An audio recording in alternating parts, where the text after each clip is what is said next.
Connor had asked me some time back to if I could do a presentation and on binocular targets. So I thought, well, I could put together a whole mess of stars and show you what they look like, but maybe I'll expand on it a little bit more, and I'll show you some of the stuff that I did on my pair of binoculars and some other topics that I found interesting that I didn't know about the binoculars. So we'll take it from there.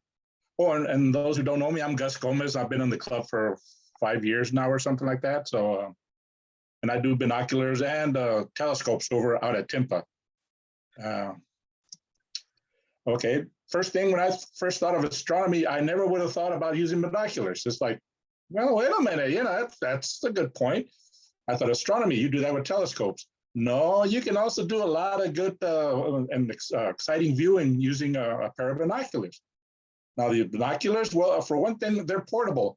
I go to El Paso to visit my family out there. And one night I was driving out there about 10, 11 o'clock at night. It was a clear night. And I was looking out, I said, wow, that looks pretty neat. So I just pulled off in the off-ramp, parked where it was safe, pulled out my binoculars, which I had in my truck, and started doing some stargazing there. So it makes it easy. If you got a pair of binoculars, throw them in your truck, your car, and you're ready to go do some stargazing at night. Again, binoculars, they can be low cost, but again, you get what you pay for. Another thing with binoculars, you don't get not that inverting view, like in my telescope. When I look at something, if I'm looking east, north will be to my left side, but when I'm looking through the telescope, it's on my right side. So not that it really matters when you're looking at stars, but somehow it just flips everything around. With binoculars, you get what you see, you know, or you see what you get. So that's another, I guess, advantage of binoculars. And you can use them for other stuff. For example, if you want to do bird watching, you can do that. You can use them if you're into hunting for spotting, you know, if you're looking for elk or whatever. There's also a daytime use for them. So that's another advantage of binoculars. Again, the disadvantage is, well, since they don't have the magnification of some of the bigger telescopes, there are a lot of deep sky objects that you probably won't be able to see very well, if at all.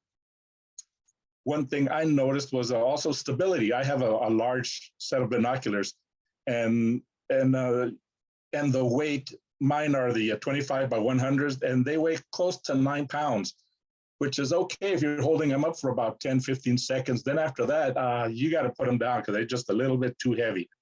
But I've come up with some solutions for that. There's two basic type of binoculars. What's called the well, people would claim, well, there's also night vision and all. Yeah, but if the ones that are more commonly out in you see out in the field, one is called the roof prism binoculars. They're compact. They got fewer internal parts, but sometimes the prism alignment over here on the right-hand side, if that's a little bit off, you're going to end up with some poor imaging there. So one of the things I've read when I was researching this is if you're going to go with this type of binocular, don't scrimp, pay a little bit extra and get some good quality ones.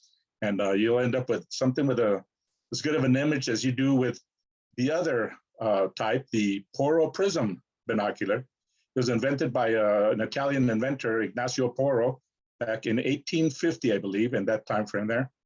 It allows for better stereoscopic imaging, but when you're looking at the sky, it really doesn't matter, right? But that's more if you're looking, again, if you're looking at birds or, you know, mountains and stuff like that.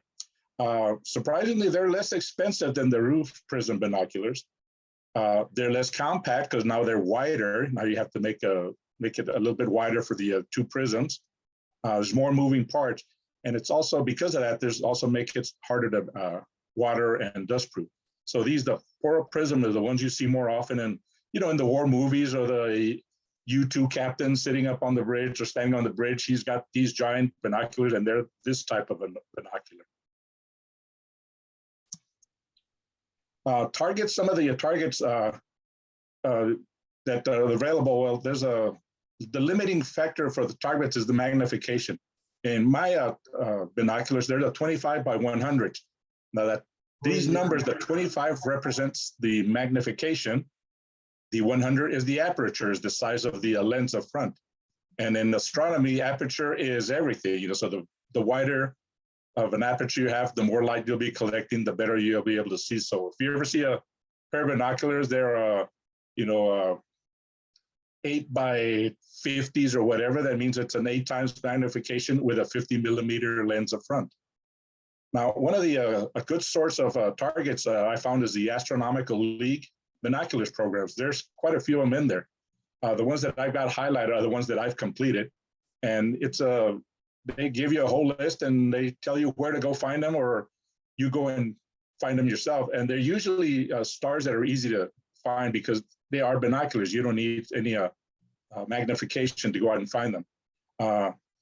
The one that surprised me was the urban one, but since in the urban observing program, you are looking through very polluted skies.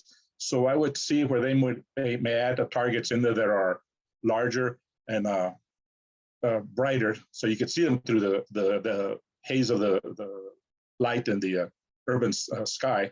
So you could see them with binoculars. And then there's several other ones. The Earth orbiting satellite, that's the one I'm looking to start looking into that one. That looks like an interesting one where you're looking at satellites as they're flying over the sky, overhead when you're out observing. So that's just if you need targets or want to look at some of these things, this could be a good source to go find something to look at. And unlike the telescope programs, the binocular ones, there are fewer targets to find. For example, I think I may be wrong, but I think Messier, you only need 90 out of the 106, I believe, but I may be wrong. But I don't even think you need that. Yeah, there may not be that many. Just because some of those Messier objects, they are a little trickier to find, even with telescope. So they would back off on the quantity that you have to find in order to get your certificate. So this is a good source if you're looking for stuff to look at when you're out in the night sky with your binoculars. Now, one of the things that I had when I bought my binoculars, again, they were big. It's kind of hard to keep them, pick them up with my arms, and they can't get tiring, and they move around a lot. So it's kind of hard to see. So one of the things I did is I went and bought this thing, which is called a parallelogram mount. So it basically attaches down here to your tripod, and your binoculars sit up here. This is meant actually for smaller binoculars than mine. It runs about $150, tripod not included, of course. And so I thought, well, yeah, mine is a 25 by 100. It might be a little bit heavier. I went ahead and bought it and said, well, I'll take a shot at it. But notice that in this picture, this mounting bracket back here, it runs perpendicular to the binoculars. In my case, as I'll show you later, that is not the way mine is set up. So, but I'll show it to you later. My mount, for example, has this rod that my tripod has this rod that connects the mount to the tripod. It turns out the thread is not the same as it is for this the parallelogram mount that I had. So I had to go in there and come up with my own. And it turns out that this parallelogram, it uses a standard thread. So I thought, well, hey, I could make my own connecting rod there and not have to use the one that came with my mount and my tripod. So that's pretty much what I did. It's basically a long bolt. I had marked it where as I stuck it up from the bottom all the way up, and I put it in through the parallelogram to the where it connects, backed it off a couple of turns so I wouldn't be hitting the top of it, and marked it. I said, okay, this is how high I wanted to go through. And I added a piece of a spacer. This is just an aluminum tube that I had in my junk box. I cut it to size, put it through there. I got a washer, a bolt in the washer, and a little wing nut. That way, when I reach underneath, I can use that to tighten this bolt without having to, reach in there with pliers or whatever. So that made it a lot easier to connect my new parallelogram to my old tripod. And again, this is something I just went and bought. A lot of this stuff I had already in my junk drawer, and I just need to go buy a bolt. This is what, maybe a couple of bucks over at Home Depot. So it wasn't that expensive to make a bolt to attach my new parallelogram to my existing tripod. So Oh, this came out sideways. I didn't mean that. Okay, well, this image over here, let me back up. Let's see, how do I back up? Shift tab, or I go like this. Yeah, this is what my setup looks like now. And again, notice my binoculars, they have a rod that goes down, or a tube down the middle. And this is where you connect it versus it being perpendicular to the binoculars. Mine runs parallel to the tubes. So this is how mine hooks up in there. And this is my old or my existing tripod. And this is the new parallelogram that I bought. And this is the extension. There's the weight out here. And you notice it extended all the way to the end. Well, it turns out that's not enough weight for these binoculars, even though these are as far into the middle to the fulcrum here as I could get them. It still wasn't enough. I picked that up and these binoculars just flop back down. Even tightening these bolts is not enough, and it'll just come back down. So the new mount, it didn't have the counterweight to support my big binoculars that I had. So I thought, well, I'll make an extension to it. So turns out that weight on the end of the parallelogram, it's a 4-inch diameter. I had a 4-inch piece of PVC pipe, and it fit in there just like it was like a glove. It just went right in. I thought, this is it right here. And I had a white one, which is nice because at night you'll be able to see it. You won't be bumping into it. So I added on this end, here on the left side, there's a cap that I screwed in. I had an old scuba weight. Since I'm into scuba diving, I had a weight. I threw it in there. And then I had the piece of wadding. I could have used foam, whatever. I just had a plastic bag laying around. I grabbed it, I threw it in there. And then I attached all of this and I put it on the end of the weight. And now I had enough counterweight to hold my heavy binoculars there. You notice it's not extended all the way out. It's sort of in the middle. So I kept this rod right here from too much tension on it and bending it or anything like that. So that worked out really well. So that's what I have my setup right now. But again, I run into this problem. Mine is connected perpendicular to the tubes, which means that this rotating arm here, that's as far down as it's going to go. So my binoculars can't see anything below this, what is that, 20, 30 degrees or something? So I was like, well, I don't know about that. So my hacksaw took care of that. I just went in there and I cut a chunk of metal that sits right here. Oops, let me back up again. Shift tab or swipe it. Right here in this piece, I just got a hacksaw and cut it out so that this whole piece rotates all the way down. So now I'm able to see it, anything from the horizon up, I'm able to get a good view. So that took care of that. One of the other things I did on my telescope is I replaced the red dot pointer with a laser pointer. Again, this has to do with telescopes. This is one of the best things I ever did to my telescope, because now instead of having to look through my red dot pointer to go find my object as I'm slewing across the sky, I just sit back and watch this laser beam go across the sky and till I'm in the area or till I'm pointing at the star that I want to see. So that was a good a modification I did to my telescope, which meant now that I now had a red dot finder left over. And one of the things I always found with my binoculars is, am I really looking where I think I'm looking? If I'm looking for a star between two other stars, am I really there? Because of the magnification, I'm sort of looking, has like a tunnel vision effect. So am I really there? So I had to sort of move around and what am I looking for? Is it there? Is it there? So what I did is I got this red dot finder, a paper clip, and then I attached it to this rod that runs down the middle of my telescope right here. I added a little bit of some foam padding just to keep this thing a little bit held in there to keep it from flopping around. So I said, well, let's put that together with my binoculars and I should have a red dot finder on my binoculars. And I don't know if you can see this very well, but there it is sitting on top of that rod that sits down the middle. And now I can just look through when I'm looking for an object with my binoculars on my parallelogram, I just look at the red dot, I move the red dot around till I find the star, And then when I'm looking through my binoculars, I know I'm there. So that was another little simple modification that I did to my pair of binoculars. Now, you may not be able to do it to all of them. I thought, well, maybe I could attach it over here on one of the lenses or something with a clamp or something. But when I looked at this and said, wait a minute, I got a clip here, I got a red dot, throw that in there and see what happens. And it seems to work very well, except that once in a while, I'll go in, I'll hit it and I'll tap it. Now it's out of alignment, but it's easy to put back. You just reach over and realign it and you're there.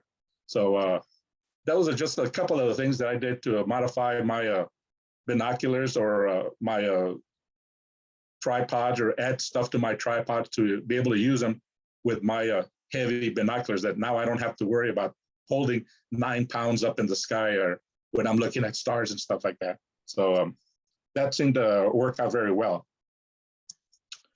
Again, my tripod, the parallelogram doesn't sit as high as my mount for my telescope. So what I did is, first night I was out there, I went and extended the legs, found where it was a comfortable spot, and then I just marked it with one of these a marker of some sort. And then every time I go out to Timpa, I have the tripod sitting on my tailgate on my truck. I just extend the legs out to where I had already marked it, and then it's ready to go. I don't have to go back and recalibrate how high do I have to put my tripod so that the parallelogram sits at the right level for me to do some good viewing with my binoculars. So that was very simple. That's a no-brainer on that one there. Now, one of the other things that I ran into while I was doing the reading up on this, at this website down here, binocularsky.com, this is very interesting. I didn't know that. Did you know that binoculars can go out of collimation? It's like, really? Basically, one of the tubes is not looking in the same direction as the other one, and you get double image when you're looking through them. Now, the guy who wrote this article, he said, there is a way to fix it, but if your binoculars are under warranty, return them to the vendor. But if you're going to be doing your own messing around with your binoculars, be very careful. And in this article where the guy explained how to do that, he kept saying, I'm not responsible if you mess up your binoculars, but you're on your own now, but I'm going to show you how to do it. And it involves moving a couple of screws near the front and the back of the binoculars so that you align the prisms, set them back into alignment. And usually they will go out of alignment if you drop them or something like that happens. So there is a way to do it without having to send them back in. But he recommended just send them back to the where you bought them. And if they're under warranty, that's even better. Now, how do you check to see if your binoculars are collimated? Well, it's very simple. You take one of the eyepieces and focus it on a star. The other the other eye tube, I guess you'd call it, and defocus it so that you end up with a big blob. And if they're not concentric, then you know you're not collimated. See how these on the left side, the star is not in the middle of that circle. On the right side, that shows you that it is collimated. So that is one way to check to see, are my binoculars both looking at the same thing? So it's a quick little test. And again, if they're not, there is a procedure where you can go in there and find the little adjustment screws and mess with it, but they're going to be telling you over and over, we're not responsible if you screw it up. So it's something that you can do on your own if you wanted to do that. But that was interesting. I never thought about that binoculars would actually require collimation. It's like, okay, that's interesting. Now, one of the other things that I learned when looking at this is that there is such a thing as a Bahtinov mask, like the ones you use on telescopes, that you can use on your binoculars. These are actually made for cameras when you're doing, I guess, night photography for focusing your camera. And you buy one, or they get two of them. I went up for my binoculars, 100 millimeter aperture, and they go for about $10 to $15 on eBay each. I think you could buy two of them for 17 bucks or something like that. It's basically a big piece of plastic with this pattern on it, and they clip onto the end of your eyepiece if you're on your camera, or you can adapt them for your binoculars. Now, notice how one of them is aligned, I guess, north-south, and the other one is east-west. that is what's called a cross Badenoff mask. And not only can you do your column, your focusing, you can also check for your collimation doing using something like that. And if they're not collimated, you'll see the two images in focus, but they're not on top of each other like they are over here on the right-hand side. If it looks like that on like over here on the right side, then you know you're collimated and you're in focus. So that was something else I'm going to be buying in the next couple of days for my binoculars. So that was kind of interesting. I didn't know that they actually made a Badenoff mask for cameras. I never needed to know that, but now I do, and you can adapt them for your binoculars. So that was something I found at that website. It's called the binocularsky.com. It's not wanting to advertise for the website, but they've got a lot of good stuff in there, like reviews of binoculars.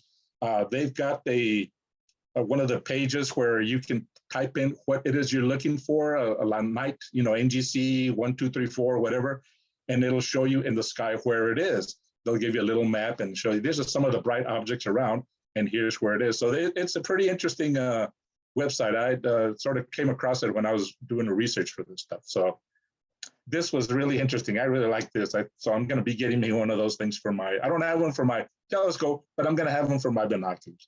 So that I think pretty much wraps up my discussion here on telescopes. Again, it's a very inexpensive hobby to do binocular sky gazing. This is a website that I found some of that interesting stuff.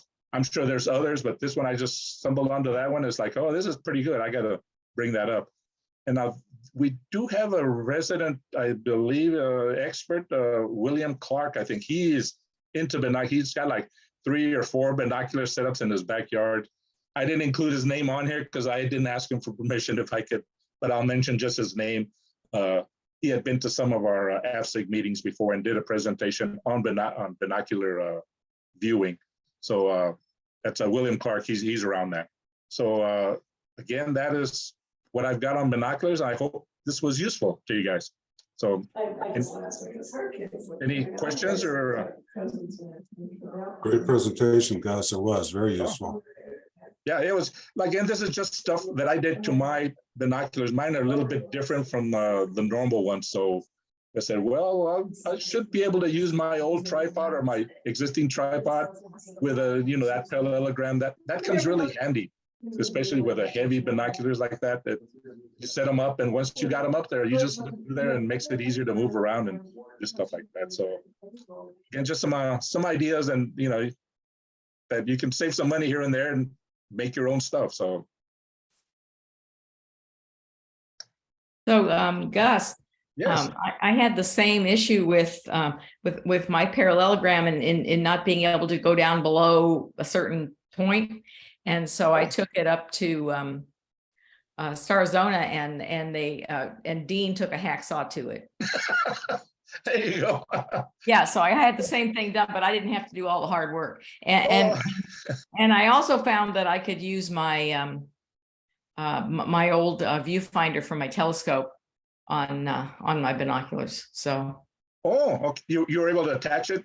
Yeah, I was able to attach it, but I haven't actually tried it because I couldn't use it because I couldn't use the darn parallelogram. But now that I've got that going, maybe I can get a binocular program.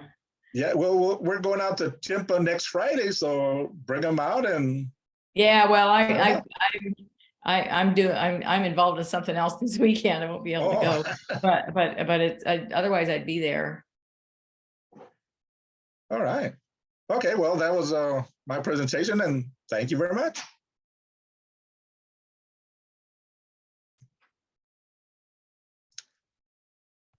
Thanks, Gus. Sure. And any last minute questions before we head out? Before we dismiss? I don't have. Oh, I should actually raise this because we're going to get ahead of myself. I do not have any presentations on the schedule for next month. So, Doug, I can't remember if you reached out to me for presenting in July or if I'm just getting confused. No, but I can come up with something. I talked with Stephen and he had mentioned that he could be presenting for August for the main for a topic, but he couldn't make the July meeting. Do I have any other people who would be willing to volunteer to present something for an astronomer for the July or August meetings? Which do you want me to do? Main topic or astronomer? Which would you prefer? I You're- don't you're- know. I can come up with something. Either one. Since you were volunteering first, I figured I'd let you get first pick. I don't know. Okay. So in that case, if I can get a yes, Pete. Yeah, if Doug takes the main topic, I'll take an astronomer, but you gotta, I've been missing out on some. You gotta give me the astronomer. Okay, I'll throw some names your way. Will you want me to put you down for July or for August? Oh, we'll go ahead with July, the same proviso if I can go second, because yeah, if Doug does the main topic, he'd go first anyhow. Okay. Yeah, but yeah, it shouldn't be an issue That looks creepy. unless someone else wants to jump in. I wouldn't want to prevent someone else from taking an opportunity to present one of the astronomers.